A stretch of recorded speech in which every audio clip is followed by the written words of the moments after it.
നമസ്കാരം. രോഹിത് വെമുല ദളിതനല്ല. ജീവനൊടുക്കിയത് യഥാർത്ഥ ജാതി കണ്ടെത്തുമോ എന്ന ഭയത്തിൽ കേസ് അവസാനിപ്പിച്ച് തെലങ്കാന പോലീസ്. രോഹിത് വെമുലയുടെ രക്തസാക്ഷിത്വത്തെ ഒറ്റുകൊടുത്ത കോൺഗ്രസ് നാളെ ഒരിക്കൽ RSS ആകാൻ കാത്തുകിടക്കുന്ന കൂട്ടരൊന്നുമല്ല.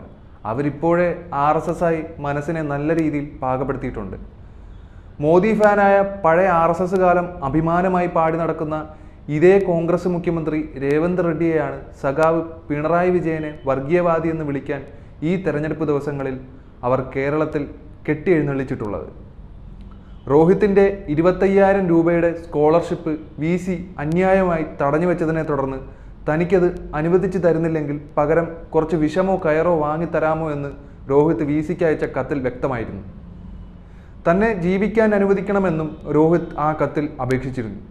ABVP നേതാവ് സുശീൽ കുമാറിനെ മർദ്ദിച്ചു എന്ന് ആരോപിച്ച് 2015 ഓഗസ്റ്റ് 5-ന് രോഹിത് അടക്കം 5 പേർക്കെതിരെ സർവകലാശാല അന്വേഷണം പ്രഖ്യാപിച്ചിരുന്നു. സ്ഥലം MP ബന്ദാരു ദത്താത്രേയ മന്ത്രി സ്മൃതി ഇറാനിക്ക് നടപടി ആവശ്യപ്പെട്ട് 2015 ഓഗസ്റ്റ് 17-ന് കത്തയച്ചു. തുടർന്ന് 2015 സെപ്റ്റംബറിൽ 5 പേരും സസ്പെൻഡ് ചെയ്യപ്പെടുകയും 2016 ജനുവരി 3-ന് രോഹിത് വെമുല അടക്കമുള്ളവർ ഹോസ്റ്റലിൽ നിന്ന് പുറത്താക്കപ്പെടുകയുമായിരുന്നു.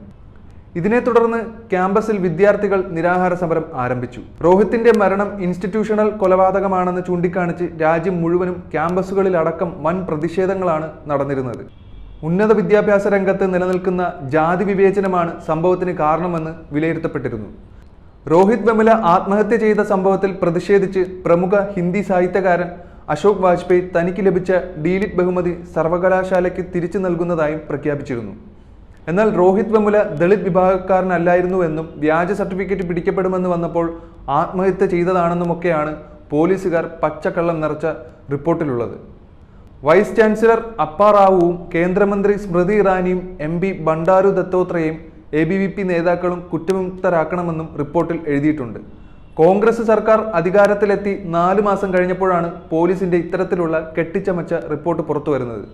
സർവകലാശാലയിൽ നേരിട്ടിരുന്ന ദളിത് വിവേചനത്തിൽ പ്രതിഷേധിച്ചുകൊണ്ട് 2016 ജനുവരി 17-നായിരുന്നു രോഹിത് വെമുല ഹോസ്റ്റൽ മുറിയിൽ ആത്മഹത്യ ചെയ്തത്. അംബേദ്കർ സ്റ്റുഡൻസ് അസോസിയേഷൻ അംഗമായിരുന്ന രോഹിത് വെമുല സർവകലാശാലയിലെ ജാതി വിവേചനങ്ങൾക്കും മറ്റും പ്രശ്നങ്ങൾക്കുമെതിരെ സമരങ്ങൾ സംഘടിപ്പിച്ചിട്ടുള്ള ഒരു വിദ്യാർത്ഥി കൂടിയായിരുന്നു. ഇതേ തുടർന്നാണ് അധികാരികൾ രോഹിത്തിനെ മാത്രം ലക്ഷ്യം വെച്ചതെന്ന് സുഹൃത്തുക്കളും ചൂണ്ടിക്കാട്ടിയിരുന്നു.